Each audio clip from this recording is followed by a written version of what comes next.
How to cook Kylie Jenner's ramen. Hi guys, today I'm going to give Kylie Jenner's ramen recipe a try. Ingredients: instant ramen, 1 egg, 1 tablespoon butter, 1 teaspoon garlic powder. Step 1. Add water according to ramen instructions.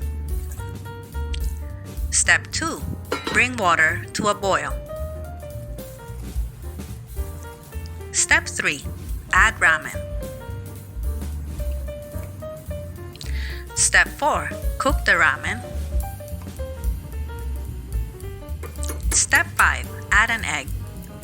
Make sure there are no eggshells. Mix the egg in.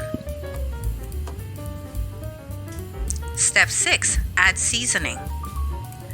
Add the ramen seasoning. Add 1 teaspoon garlic powder. Then mix in the seasoning. Step 7. Add butter.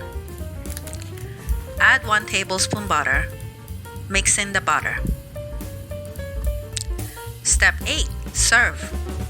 Pour the ramen into a large bowl. I love Kylie's ramen. It's buttery and garlicky. It's delicious. Give it a try. You'll not be disappointed. Enjoy. Please like and subscribe for more videos like this. Check out Kylie Jenner's grilled cheese recipe.